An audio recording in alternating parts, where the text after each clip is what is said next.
कोण कुठल्या पक्षाचा आहे याचा विचार न करता त्या ठिकाणी कायदेशीरच कारवाई केली जाईल।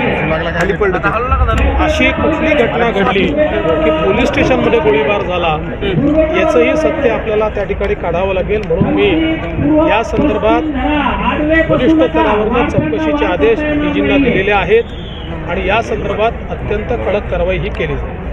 सर, या संदर्भात वरिष्ठ स्तरावर करणार। सर, लालकृष्ण अडवाणी यांना भारतरत्न पुरस्कार जाहीर केला आताच नरेंद्र मोदी यांनी। मला असं वाटतं की मी आता तुमच्याकडनंच मला माहिती मिळाली, मी माहिती अजून काही घेतली नाही आहे, पण जर तो जाहीर झाला असेल तर मला अतिशय आनंद आहे। कारण अडवाणीजी हे खऱ्या अर्थानं या देशाचे लोहपुरुष राहिलेले आहेत। ज्या प्रकारे अडवाणीजींनी देशाची सेवा केली, एक कणखर गृहमंत्री म्हणून आणि विशेषतः राम जन्मभूमीच्या आंदोलनामध्ये अडवाणीजींची जी भूमिका होती ही अत्यंत महत्त्वाची भूमिका होती।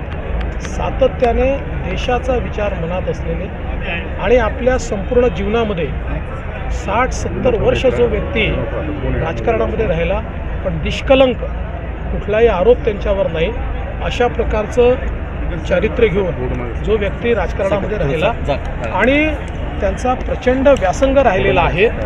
आपण जर त्यांचे विचार ऐकले, त्यांचा संघर्ष पाहिला तर मला असं वाटतं की लालकृष्ण अडवाणीजी हे एक अतिशय ज्याला लिव्हिंग लेजंड म्हणतात अशा प्रकारचं व्यक्तिमत्व आहे। त्यामुळे भारतरत्न जर त्यांना आता मिळालेलं आहे असं आपण मला सांगितलं तर हे खरोखरच मला अतिशय आनंद आहे, वैयक्तिकदृष्ट्या अतिशय समाधानाची आणि आनंदाची।